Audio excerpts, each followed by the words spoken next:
Hey guys what's up, क्या हाल चाल। This is C A Nikunj Goenka, your tax mentor. और आज के वीडियो में हम रिवाइज करने वाले हैं सबसे ज्यादा ट्रिकी चैप्टर आपके सिलेबस का of GST, that is place of supply. Place of supply मेरे हिसाब से सबसे ज़्यादा ट्रिकी होता है।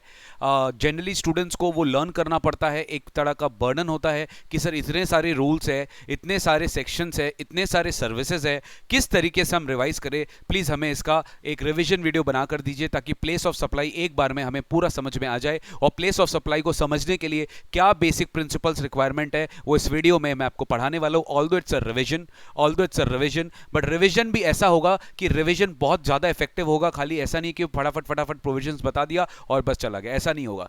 फुल ऑन आपको प्रोविजन बताया जाएगा प्लेस ऑफ सप्लाई चैप्टर का। जैसे आप सबको पता है कि हम चैप्टर वाइज हम प्रैक्टिस सेशंस ले रहे हैं, चैप्टर वाइज हम रिवीजन कर रहे हैं, और चैप्टर वाइज आपको बहुत अच्छे से कॉन्फिडेंस आ रहा है कि हर चैप्टर का जो मेन पोर्शंस है, जो एग्जाम के लिए इंपॉर्टेंट है, प्रैक्टिस सेशन करवाया जा रहा है। तो please, I don't have to say, you have to subscribe to our YouTube channel if you want to be updated, if you want to get real time basis notifications. तो आपको ये YouTube channel अपना subscribe करना पड़ेगा और bell icon button भी दबाना पड़ेगा। तो चलिए मैं इसी से स्टार्ट करता हूं। Place of supply. Place of supply अपना रेगुलर क्लास में फिनिश हो गया था और मैंने बहुत ही अच्छा एक नोट्स कंपाइल किया था, हैंड रिटन नोट्स कंपाइल किया था प्लेस ऑफ सप्लाई वाले चैप्टर से, which is basically provided in IGST Act. IGST Act में place of supply is basically provided in section number 10, section number 11, section number 12 and section number 13 of the IGST Act 2017, because it is a subject of the Parliament and Parliament has exclusive power to determine whether a supply is interstate or intrastate, and that is why the place is there in IGST Act. IGST Act में section number 10, 11, 12 and 13 of IGST Act में place of supply के बारे में लिखा हुआ है sir. तो फटाफट आइए इस वीडियो को मतलब इस चैप्टर को स्टार्ट करते हैं। रिवीजन कर रहे हैं और मैं सब टॉपिक्स के बारे में आपको बताऊंगा एंड मैं आपको थोड़ा ट्रिक दूंगा कि how you have to complete this chapter in minimum time. Exam में जो क्वेश्चंस आता है guys, it surrounds upon a case study based question, where first of all you have to evaluate कि कौन सा सेक्शन आपके ऊपर एप्लीकेबल होगा, वेदर इट इज गुड्स और अ सर्विस, और अगर गुड्स और अ सर्विस है तो कौन सा सेक्शन एप्लीकेबल होगा, उसके क्या रूल्स है, अकॉर्डिंगली करंट केस में क्या रूल एप्लीकेबल होगा करंटली, फिर फाइनली आपको उसका place of supply, that is a particular location, आपको उसका आंसर निकालना पड़ेगा। This is how we will proceed with the place of supply वाला चैप्टर। तो चलिए sir, as you can see from this chart, place of supply of goods, place of supply of services, ये दो portions में पूरे के पूरे chapter covered है। Place of supply of goods, place of supply of services. इसका जो notes है, what I will do for your benefit, मैं इसको डिस्क्रिप्शन बॉक्स में just follow this, description box में ये फॉलो करिएगा। डिस्क्रिप्शन बॉक्स में लिखा हुआ है आपको इसको नोट्स कैसे मिलेगा सर, ठीक है, इस पर्टिकुलर चैप्टर का प्लेस ऑफ सप्लाई। तो place of supply of goods other than import and export in India, that is section number 10। Place of supply of goods imported और एक्सपोर्टेड इनटू इंडिया, इंपोर्टेड और exported from India, that is section number 11। तो सबसे पहले अपने discuss करते हैं place of supply of goods जो कि इंपोर्ट या एक्सपोर्ट हुआ है इंडिया से इंडिया के बाहर। तो sir in that case section number 11 says that in case of import of goods, क्योंकि इंडिया में इंपोर्टर है और सप्लाई यहीं पर माना जाता है, तो place of supply will be the location of the importer.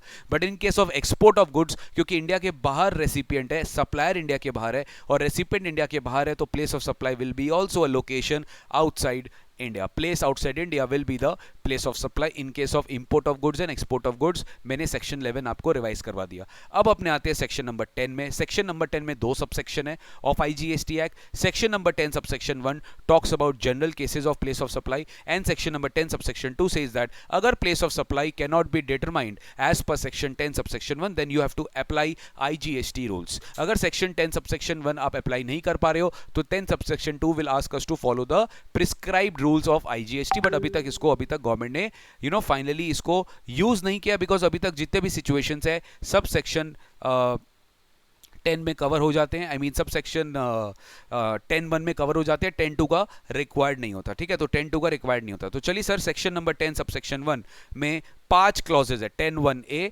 10(1)B, 10(1)C, 10(1)D and 10(1)E, 5 clauses है सेक्शन 10 में which talks about place of supply of goods. Section 10 subsection 1 clause number A talks about कि अगर supply involve movement of goods, अगर supply involve movement of goods तो place of supply क्या हो जाएगा? In that case location at where the movement of goods terminates for the delivery to the recipient. जहां पे movement terminate होगा वहीं पे प्लेस ऑफ सप्लाई माना जाएगा अगर supply involves movement of goods. Next अपने bill to ship to transactions वाला मॉडल पढ़े थे सेक्शन 10(1)(b) में कि इफ सप्लाई इज डन और goods are delivered on the direction of a third person, यानी ए ने इंस्ट्रक्ट किया बी को कि बी तुम सी को डिलीवर कर दो, तो बिलिंग दो होगा, B will invoice to A and A will invoice to C. मैं फिर रिपीट कर रहा हूं, A instructs B to deliver to C, तो B is delivering to C on instructions of A. तो बी जो इनवॉइस करेगा ए को, उसका place of supply will be determined as per 10(1)(b and the place of supply will be the location of the third person who is instructing, यानी जो recipient actually bill receive कर रहा है, जो instruction दे रहा है, उसी का प्लेस ऑफ सप्लाई, उसी का लोकेशन प्लेस ऑफ सप्लाई माना जाएगा एज पर सेक्शन 10(1)(b। और जो सेकंड इनवॉइस है कि ए इज फाइनली इनवॉइसिंग टू सी, वहां पर place of supply rule depend, वहां पे प्लेस ऑफ सप्लाई डिपेंड होता है 10(1)(c) में, जो अपने 10(1)(a) में जो अपने अभी पढ़ेंगे सर, ठीक है, कि अगर supply involves movement of goods तो location of the goods, location में the movement terminates for the delivery will be the place of supply. तो 10(1)(b) टॉक्स अबाउट कि जब bill to ship to transaction होता है तो in that case 10(1)(b) will say location of the place of business of the third person. Then comes 10(1)(c) where supply does not involve any movement of goods, मतलब goods की movement नहीं हो रही है, goods जहां था वहीं पर है और सप्लाई हो गया, तो in that case 10(1)(c) applicable होगा। Location of the goods at the time of delivery, delivery जब हुआ तो गुड्स की क्या लोकेशन थी, कहां पे गुड्स डिलीवर हुआ, that will be the place of supply. Then comes 10(1)(d). 10(1)(d) talks about goods which is installed और assembled at a particular site. Installation हुआ है, असेंबल हुआ है एक पर्टिकुलर साइट में और गुड्स हैंडओवर हुआ है, तो location place of supply will be the place of installation और place of assembling will be the place of supply. And lastly 10(1)(e) talks about goods supplied on board a conveyance.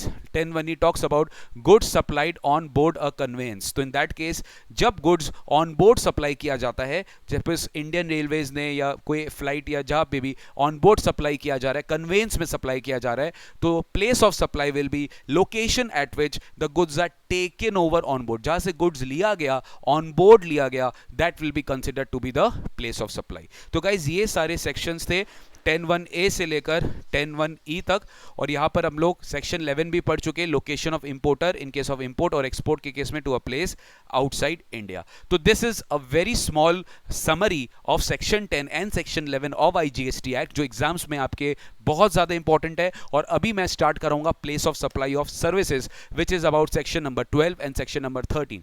Place of supply of services is a bit detailed, is a bit elongated, but I have made it very simple in this chart. आप देख सकते हो मैंने chart में ना बहुत simple कर दिया आपके लिए प्लेस ऑफ सप्लाई वाला चैप्टर, जो सर्विसेज पर सेक्शन नंबर 12 लगता है और सेक्शन 13 लगता है। First of all you need to understand कब सेक्शन 12 लगता है, कब सेक्शन 13 लगता है। सेक्शन 12 लगता है जब लोकेशन, जब सर्विस प्रोवाइडर, जब location of supplier and location of recipient both are in India.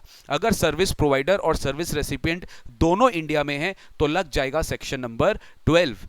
और अगर सर्विस प्रोवाइडर और सर्विस रेसिपिएंट दोनों में से एक अगर इंडिया के बाहर है तो लग जाएगा सेक्शन नंबर 13। तो सेक्शन 12 कब लगेगा, when service provider and service recipient both are in India, then section 12 will be applicable. But when service provider और service recipient any one of them are outside India, then section 13 will be applicable. तो service के case में जब भी place of supply निकालो, सबसे पहले आपको यह डिटरमाइन करना पड़ेगा कि सर्विस प्रोवाइडर कहां पे है, सर्विस रेसिपिएंट कहां पे, दोनों का लोकेशन डिसाइड करो, उसी के ऊपर डिपेंड करता है कि सेक्शन 12 लगेगा कि सेक्शन 13 लगेगा। समझ में आया दोस्त? आई होप आपको समझ में आ रहा है। मैं ट्राई कर रहा हूं इस चैप्टर को जितना इजी बनाने का, मैं आपके लिए बना रहा हूं, एंड मैं इसी तरीके से सारे चैप्टर्स का शॉर्ट वीडियोस बना रहा हूं और ये चैनल में अपने पोस्ट कर रहे हैं, ताकि आपको 100% इसका कॉन्फिडेंस आए सर कि हर एक चैप्टर आपको बहुत ईजी लगना चाहिए सर, हर एक चैप्टर बहुत ईजी लगना चाहिए। It is my duty that I will try my level best to make all these chapters very very easy for you. तो yes, continuing to my discussion section 12 and section 13। Sir section 12 कब लगता है, जब supplier और recipient का location दोनों India में है तो सेक्शन 12 लगेगा, और जब सप्लायर और रेसिपिएंट दोनों में से किसी भी लोकेशन इंडिया के बाहर है तो फिर सेक्शन 13 लगेगा। सबसे पहले अपने स्टार्ट करते हैं section number 12। Now guys listen to me very carefully, some tricks which I am going to share with you which will help you in the exam time to remember those tricks and apply those tricks and accordingly use those tricks to answer your question. Section number 12 talks about place of supply of services. Goods तो simple होता है, services इतना सारा है तो tricky होता है, learn करना पॉसिबल नहीं है। तो सर हमें कुछ प्रैक्टिस बताइए, इजी मेथड बताइए। See when I talk about section 12, as you all know cat GST is a destination based tax, या आई मीन जहां पे बायर लोकेटेड है जनरली प्लेस ऑफ सप्लाई वहीं पे माना जाएगा, बिकॉज अगर प्लेस ऑफ सप्लाई वहां नहीं माना गया तो प्लेस ऑफ सप्लाई डेस्टिनेशन का नहीं माना गया, तो जो डेस्टिनेशन बेस्ड टैक्स में बायर है उसे क्रेडिट कैसे मिलेगा? उसे तो क्रेडिट तभी मिलेगा ना जब प्लेस ऑफ सप्लाई उसका स्टेट माना जाएगा। तो मोस्ट ऑफ द केसेस में the law has been made for most of the services in such a manner that the place of supply will be the location of the destination, I mean location of the recipient. Recipient का location very important. तो इसलिए section 12 हो या section 13 हो, सबसे पहले law maker ने बताया जनरल रूल। जनरल रूल क्या है? जनरल मतलब सेक्शन 12 सबसेक्शन 2 या 13 subsection 2। 12 subsection 2 talks about general rule of determining place of supply. अगर कोई पर्टिकुलर सर्विस का प्लेस ऑफ सप्लाई निकालना है तो सेक्शन 12 सबसेक्शन 2 के हिसाब से निकालिए। अगर लोकेशन ऑफ सप्लायर और and location of recipient both are in India, then section 12 subsection 2 will be applicable. उसके बाद अगर वो नहीं निकल पा रहे तो देन यू फॉलो, मतलब you have to, you also have specific provisions, that is 12 subsection 3 to 12 subsection 14, else you follow 12 subsection 2। तो there are two kinds of sets, general rule, specific rule. If there is a specific rule, specific service, and you are determining place of supply of that service, then that service ka rule will be applicable, else you follow general rule. And what is general rule? General rule is very simple. You are supplying to registered or you are supplying to unregistered. Recipient कौन है? क्या वो registered है कि unregistered है? अगर registered है तो location of that registered person will be the place of supply. लेकिन अगर वो unregistered है recipient, then you have to see whether you have his address, recipient address in your record. If yes, then location of that address, जहां पे भी वो address located है उसका रेसिपिएंट का। लेकिन अगर address is missing then supplier's location will be the place of supply, and accordingly place of supply निकाला जाएगा और अकॉर्डिंगली नेचर डिटरमाइन होगा। Location of supply and place of supply अगर सेम स्टेट सेम यूटी तो लग जाएगा intra state C+S और C+UT, and if it is location of supplier and place of supply in different state तो लग जाएगा interstate supply, लग जाएगा IGST। तो यह डिफॉल्ट रूल, रेसिपिएंट का लोकेशन इंपॉर्टेंट है, ये हमेशा देखिए। वैसे ही कुछ बहुत सारे सबसेक्शन है, मैंने यहाँ पे पूरा लिस्ट दिया है। 12 subsection 5, 12 subsection 7, 12 subsection 8, 12 subsection 9, 12 subsection 13, ये कुछ 3, 4, 5 सर्विसेज ऐसे हैं जहां पे you need to find out whether recipient is registered or not. If recipient is registered just go for it. Recipient का जो रजिस्ट्रेशन जो भी लोकेशन का है that will be the place of supply. लेकिन अगर रेसिपिएंट अनरजिस्टर्ड है then सब different rule will be applicable. तो सेक्शन 12 में 5 सर्विसेज ऐसे हैं जहां पे recipient's registration is a relevant factor, very very important. ऐसा सेक्शन 13 में नहीं होगा, 12 में ही आपको मिलेगा कि रेसिपिएंट का रजिस्ट्रेशन इंपॉर्टेंट है क्या। तो जैसे sir you can go for it. देखिए नोट्स मैंने ना पूरा क्लास में यूज किया था, मेरे जितने भी रेगुलर बैच के स्टूडेंट्स हैं वो ये जानेंगे कि सर ने ये चैप्टर पढ़ाते पढ़ाते पूरा यूज किया था। तो सर यहाँ पे आपको बहुत इजीली ये आप चैप्टर को रिवाइज कर सकते हो इस नोट्स के हेल्प से, एंड इसका नोट्स का लिंक मैं डिस्क्रिप्शन बॉक्स में दे दूंगा, आप प्लीज उसको डाउनलोड करके आराम से घर पर पढ़ लीजिएगा। ट्रेनिंग एंड परफॉर्मेंस अप्रेजल, बात कर रहे हैं training and performance appraisal services का। जब हम training and performance appraisal services का बात करें तो रेसिपिएंट जो रजिस्टर्ड है उसके लिए दे रहे हैं तो location of that registered person, else if he is unregistered then the place where services are actually performed will be considered to be the place of supply. Then 12 subsection 7, क्या subsection number learn करना है? No, not at all. याद करोगे तो आपके लिए benefit definitely है। Exam में आपका प्रेजेंटेशन बहुत मैटर करता है। एग्जामिनेशन में यू ऑल्सो ट्राई टू ना, जब आप सेक्शन नंबर लर्न करते हो ना तो आपका भूलने का चांस कम हो जाता है प्रोविजन, बिकॉज सेक्शन नंबर आपको लर्न है। But I don't mandate you that आपको सेक्शन नंबर लर्न करना है, स्टूडेंट टू स्टूडेंट वेरी करता है। अगर कर सकते हैं तो बहुत ही अच्छा, नहीं तो कोई बात नहीं, एक्चुअली कम से कम आंसर तो सही लिख कर आना। 12 subsection 7 talks about event organising services. Event organising services उसके रिलेटेड जितने एंसिलरी सर्विसेज और स्पॉन्सरशिप सर्विसेज, अगर ये रजिस्टर्ड पर्सन को दिया जा रहा है तो रजिस्टर्ड पर्सन का लोकेशन लेंगे, और अगर रजिस्टर्ड पर्सन को नहीं दिया जा रहा है, अगर रजिस्टर्ड पर्सन को नहीं दिया जा रहा है तो इवेंट का लोकेशन लेंगे। अगर इवेंट इंडिया के बाहर हो गया और अनरजिस्टर्ड को दिया जा रहा है, इवेंट इंडिया के बाहर हो गया और अनरजिस्टर्ड को दिया जा रहा है तो प्लेस ऑफ सप्लाई होगा location of recipient, place of supply होगा लोकेशन ऑफ रेसिपिएंट। और यहां पर सर, यहां पर अगर मल्टीपल, अब जो इवेंट है वो मल्टीपल स्टेट्स में हो रहा है तो location will be each of the states जहां पे भी ये इवेंट हो रहा है, तो मल्टीपल स्टेट्स में in the ratio of the agreement where the allocation ratio has been prescribe for different different service recipient. लेकिन सर अगर कॉन्ट्रैक्ट नहीं है तो वहां पे आपको रूल नंबर 5 में जाना पड़ेगा। अगर कॉन्ट्रैक्ट नहीं है तो कैसे एलोकेट करेंगे? मल्टीपल स्टेट्स में मल्टीपल एक ही इवेंट मल्टीपल स्टेट्स में ऑर्गेनाइज किया जा रहा है, तो कैसे एलोकेट करेंगे? तो सर प्लेस ऑफ सप्लाई तो स्टेट वाइज निकालना पड़ेगा। तो rule number 5 of IGST rules will provide the method how you have to calculate that particular allocation. ये मैं थोड़ा डिटेल में इसलिए जा रहा हूं क्योंकि सर ये प्लेस ऑफ सप्लाई आपके एग्जाम के लिए बहुत इंपॉर्टेंट चैप्टर है, और जनरली स्टूडेंट्स को इसमें डाउट इसलिए होता है क्योंकि इतने रूल्स है, इतने इंटरलिंक्स है, तो they become very confused. Rule number 5 नीचे लिखा हुआ है, वहां पे हम इसका डिस्कशन करेंगे जब एक साथ रूल्स का डिस्कशन होगा। Then comes 12 subsection 8 which talks about transportation of goods. Transportation of goods including mail और कोरियर। जहां रेसिपिएंट का लोकेशन है तो recipient's location will be considered to be the place of supply अगर वो रेसिपिएंट रजिस्टर्ड है। अगर ट्रांसपोर्टेशन ऑफ गुड्स की सर्विस अनरजिस्टर्ड को दिया जा रहा है तो place where goods are handed over for the transportation activity will be the place of supply. लेकिन अगर गुड्स इंडिया के बाहर डेस्टिनेशन है उसका तो लोकेशन विल बी इंडिया के बाहर। Place of supply will be destination of that goods outside India. Then comes section 12 subsection 9 passenger transportation service. अगर रजिस्टर्ड पर्सन को दिया जा रहा है तो रजिस्टर्ड पर्सन का लोकेशन लेके, अनरजिस्टर्ड को दिया जा रहा है तो place where passenger embarks on the conveyance for the continuous journey। Passenger conveyance में किस लोकेशन पे चढ़ा that will be the place of supply अगर अनरजिस्टर्ड को दिया जा रहा है। यहां पे एक छोटा सा प्रोवाइजो है कि अगर राइट टू पैसेज दिया जा रहा है for future use and embarkation is not known, अगर आप टिकट सप्लाई कर रहे हो बट आपको नहीं पता कि कहां से वो चढ़ेगा, वो कहीं से भी चढ़ सकता है, एम्बार्केशन कहीं से भी हो सकता है, तो इस पर्टिकुलर सेक्शन पे वो कवर नहीं होगा। Then it will go in general rule, and general rule क्या बोलेगा? Recipient's location if it is registered, और if recipient is not registered, address as per records, and if you don't have address, see the location of the supplier। और last आता है इस list पे जहां पे आपको रजिस्ट्रेशन देखना पड़ता है इस 12 सबसेक्शन 13 कि यहां पर इंश्योरेंस सर्विस का बात किया गया है। अगर रेसिपिएंट रजिस्टर्ड है तो रेसिपिएंट का लोकेशन, नहीं तो जो भी लोकेशन ऑफ रेसिपिएंट है at the records of the in the records of the insurance company will be the place of supply in case of insurance services. तो ये एक कैटेगरी खत्म हुआ सेक्शन 12 में। अब नेक्स्ट कैटेगरी स्टार्ट होता है सेक्शन 12 सब सेक्शन 3 से। नेक्स्ट कैटेगरी स्टार्ट होता है सेक्शन 12 सब सेक्शन 3 से। 12 सबसेक्शन 3 क्या बोलता है? Immovable property related services. Very very important. Immovable property related services में एजेंट की सर्विस, आर्किटेक्ट की service, interior decorator, lodging, accommodation, hints accommodation for functions जो ऑर्गेनाइज किया जा रहा है, जो मैरिज हॉल्स लिया जाता है, मैरिज हॉल्स अकोमोडेशन जो आपको एक दिन के लिए 2 दिन के लिए जो भी फंक्शंस के लिए दिया जा रहा है, सब इस सेक्शन में आता है सेक्शन 12 सबसेक्शन 3। उससे रिलेटेड जितने भी एंसिलरी सर्विसेज है सब इसमें आ जाएंगे।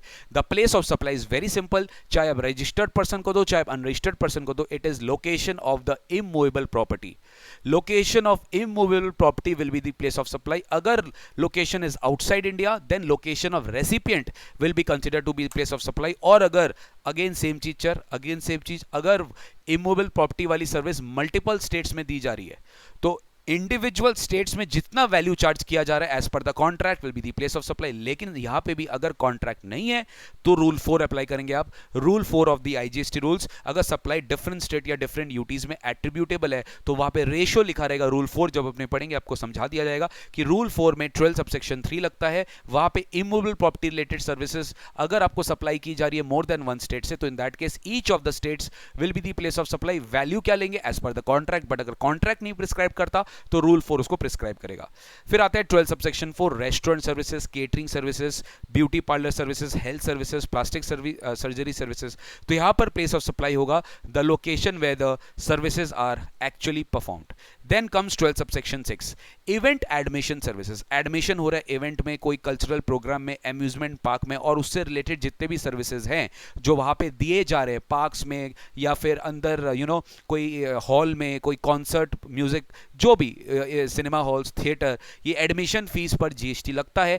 प्लेस ऑफ सप्लाई क्या होगा? लोकेशन ऑफ द पार्क और location where the event is held. सारे सर्विसेज का वही किया जाएगा। Then comes 12 subsection 10 services supplied on board a conveyance. Sir goods का बात किए थे अलग सेक्शन 10(1)(e) में, यहां पे बात कर रहे हैं 12 सबसेक्शन 10 में कि गुड्स सप्लाइड होती है, सॉरी सर्विसेज सप्लाइड होती है on a conveyance including vessel, aircraft, train और मोटर व्हीकल। तो प्लेस ऑफ सप्लाई क्या होगा? Location of the first scheduled point, very very important, scheduled point of departure. जो scheduled point of departure of that conveyance conveyance for the continuous journey. आप कहां से चढ़े does not matter, वो conveyance कहां से डिपार्चर हो रहा है दैट मैटर्स, बिकॉज यहाँ पे पैसेंजर ट्रांसपोर्टेशन सर्विस नहीं है, यहाँ पे सर्विस ऑन बोर्ड सप्लाई किया जा रहा है, तो वो सर्विस का प्लेस ऑफ सप्लाई होगा जहां से वो कन्वेंस स्टार्ट हुआ, डिपार्चर हुआ सर। 12 सबसेक्शन 11 थोड़ा बड़ा है, बहुत ही प्रैक्टिकल है। टेलीकम्युनिकेशन सर्विसेज, टेलीकम्युनिकेशन सर्विस चाहे वो इंटरनेट हो गया, मोबाइल डेटा हो गया, टेलीकम्युनिकेशन सर्विस में लीज लाइन चार्जेस हो गया, मोबाइल फोन का हो गया, आपका सिम नेटवर्क का चार्जेस हो गया, ये सारे चार्जेस टेलीकम्युनिकेशन सर्विसेज में प्रोवाइड किए जाते हैं सर। तो अगर फिक्स लीज लाइन चार्जेस है या फिक्स लीज है या केबल लाइन चार्जेस है या फिर मान लो कोई डिश एंटीना रिलेटेड है, तो जहां पर वो इंस्टॉल हुआ, जहां पे वो वायर्स इंस्टॉल हुए, that will be the place of supply. लेकिन अगर मान लो आपने कोई पोस्टपेड कनेक्शन लिया, मोबाइल इंटरनेट डीटीएच, तो वहां पे billing address of the recipient will be consider to be the place of supply, अगर वो एग्जिस्ट करता है, और अगर एग्जिस्ट नहीं करता है तो लोकेशन ऑफ सप्लायर आप ले लेंगे, ठीक है सर। और अगर प्रीपेड मोबाइल है, अगर आप प्रीपेड वाउचर ले रहे हो, प्रीपेड मोबाइल सिस्टम फॉलो करते हो, उसमें जो आप रिचार्ज कराते हो, अगर वो एजेंट के थ्रू रिचार्ज करा रहे हो तो एजेंट का जो एड्रेस होगा वो होगा प्लेस ऑफ सप्लाई। और अगर आप फाइनल कंज्यूमर मतलब फाइनल कंपनी से डायरेक्ट खरीद रहे हो, तो पेमेंट जहां पे रिसीव हुआ है या वाउचर सोल्ड हुआ है, that will be consider to be the place of supply.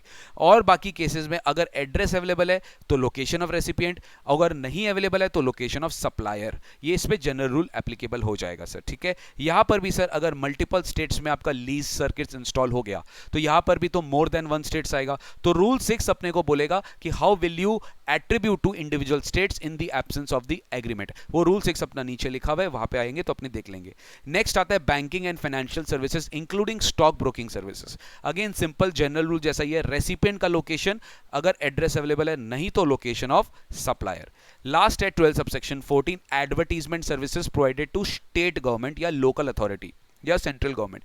जो एडवर्टीजमेंट सर्विसेज उनको दिया जा रहा है, तो place of supply will be each of the state where the advertisement is run, displayed और डिसेमिनेटेड या प्लेड, जो भी मोड में कर रहे हैं, या सिनेमा हॉल्स या टेलीविजन चैनल्स या रेडियो या न्यूज़पेपर, मैगजीन्स, बहुत सारे मोड के थ्रू एडवर्टीजमेंट हो सकते हैं। तो ये सब का allocation rule number 3 of IGST rules में प्रिस्क्राइब्ड है। How will it apply in case of absence of the agreement, ठीक है। तो ये है गाइस पूरा place of supply section number 12 का एक शॉर्ट रिवीजन, जो मैंने शॉर्ट तो मतलब रिवीजन तो है बट मैंने पढ़ा भी दिया, हर एक चीज आपको इजीली सब कुछ रिकॉल होगा। फटाफट वीडियो को लाइक कर देना अगर आपको ये वीडियो अच्छा लगा तो, और जरूर अपने सारे फ्रेंड्स लोग के साथ शेयर करिएगा। रूल नंबर 3 का पूरा यहाँ पे डिटेल में डिस्क्रिप्शन दिया हुआ है कि कौन से मोड ऑफ एडवर्टीजमेंट्स में किस बेसिस पे अपोशन करना पड़ेगा आपको। किसी के लिए एडिशंस का रेशियो है, किसी के लिए होर्डिंग्स नंबर है, लेंथ ऑफ रेलवे ट्रैक्स, एक बार खुद से देख लीजिएगा, ये सब नोट्स आपको डिस्क्रिप्शन बॉक्स में मिल जाएगा, टेंशन मत लो। रूल नंबर 4 आपको याद होगा, 12 सबसेक्शन 3 का एलोकेशन अगर मोर देन वन स्टेट्स में है और आप इंडिविजुअल स्टेट्स का एलोकेशन नहीं निकाल पा रहे हो, तो यहां पर अलग अलग सर्विसेज के लिए अलग अलग बेसिस है। अगर लॉजिंग अकोमोडेशन वाली सर्विस है, होटल इन की सर्विस है, तो जितना नंबर ऑफ नाइट्स हर एक प्रॉपर्टी में स्टेड हुआ है उसके बेसिस पे आपको वो रेशियो पे आपको प्लेस ऑफ सप्लाई निकालना पड़ेगा। अगर सिंगल प्रॉपर्टी 2 और मोर स्टेट्स में है और उससे से रिलेटेड एंसिलरी सर्विसेज, मतलब एक ही प्रॉपर्टी 2 स्टेट में अगर डिवाइड किया हुआ है, तो इन दैट केस जितना इमोल प्रॉपर्टी का एरिया एक स्टेट में है और दूसरा स्टेट में जितना एरिया है उसके बेसिस पे आपको अपोर्शन करना पड़ेगा एरिया वाइज। वैसे अदर सर्विसेज के लिए भी आपको एरिया वाइज करना पड़ेगा।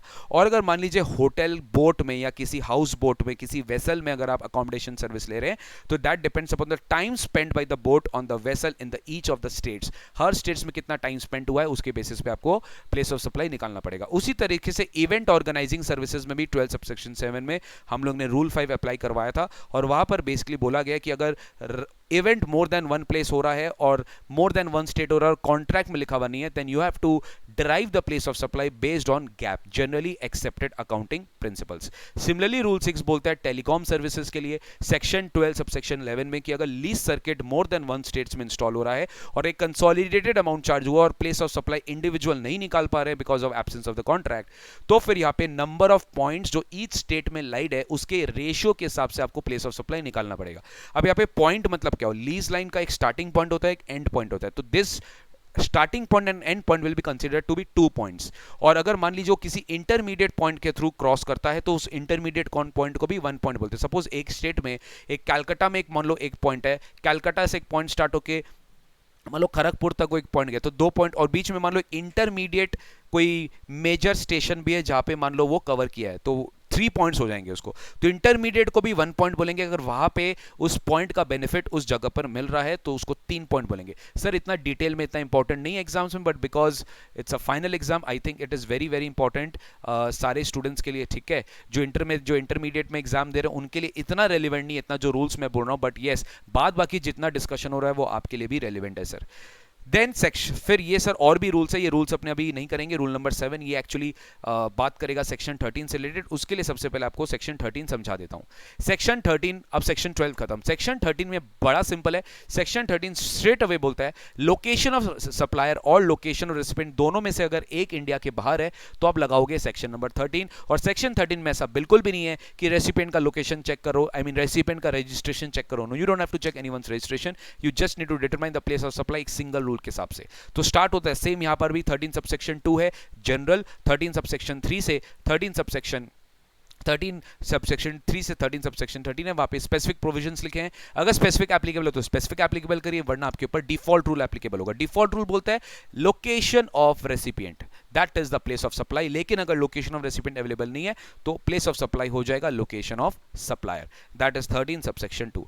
नेक्स्ट आता है 13 subsection 3, supply of services which you are given on goods which is for which goods की फिजिकल अवेलेबिलिटी आपको देनी बहुत जरूरी है। सपोज आपको लैपटॉप दिया जा रहा है मेंटेनेंस रिपेयर करने के लिए, ठीक करने के लिए, आपको वॉच दिया जा रहा है रिपेयर करने के लिए, आपको कोई डायमंड नेकलेस दिया जा रहा है उसको कुछ चेंज करने के लिए, ठीक है, या पॉलिश करने के लिए। तो ये सब कुछ ऐसे गुड्स है या कुछ ऐसे सर्विसेज है सॉरी जिसकी गुड्स की फिजिकल प्रेजेंस आपको देनी जरूरी है, वरना आप इसका सर्विस नहीं दे पाओगे। तो place of supply section 13 sub section 4 के 3 के हिसाब से बोलता है place of actual performance of services, place of actual performance of services. Similarly अगर कोई सप्लाई किया जा रहा है, मान लो ब्यूटी पार्लर सर्विसेज या कोई भी सर्विसेज जो कि एक इंडिविजुअल को सप्लाई किया जाता है, जिसका फिजिकल प्रेजेंस होना चाहिए, जिसका फिजिकल प्रेजेंस होना चाहिए at the time of giving service, तो यहां पर भी place where services are perform will be the place of supply, ठीक है।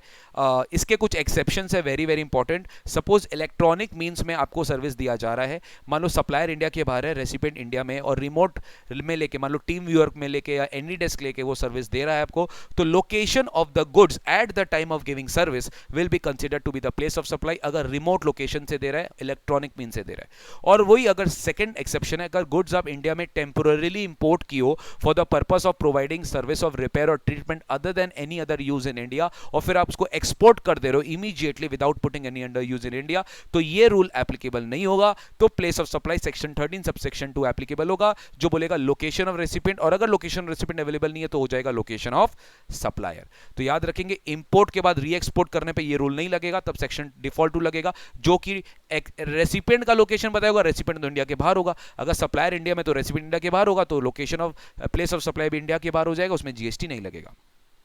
नेक्स्ट है 13 subsection 4, all services related to immovable property, चाहे वो इंटीरियर डेकोरेटर का हो, एक्सपर्ट्स हो, रेंटिंग हो, आर्किटेक्ट हो, इंटीरियर डिजाइनिंग हो, जहां पे भी location of the immovable property will be the place of supply, और कुछ आपको चेक नहीं करना सर, ठीक है। नेक्स्ट सेम एडमिशन फीस हो गया टू पर्टिकुलर इवेंट या ऑर्गेनाइजिंग इवेंट भी इसमें क्लब किया गया।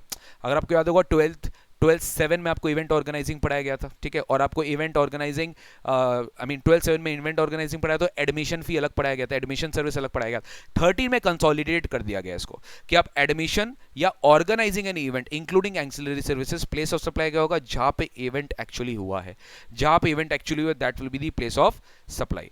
सर ये जो भी बात अपने की है इस सेक्शन में 13.4 में और 13.5 में, अगर ये सर्विस आप मल्टीपल टेरिटरी से दे रहे हैं इंक्लूडिंग इंडिया, मतलब मल्टीपल कंट्री से सप्लाई किया जा रहा है इंक्लूडिंग इंडिया, तो place of supply will B India, an entire contract India में टैक्सेबल हो जाएगा। अगर कहीं से भी सप्लाई कर रहे हो, मल्टीपल कंट्री से करो, एक लोकेशन अगर इंडिया है तो प्लेस ऑफ सप्लाई इंडिया हो जाएगा।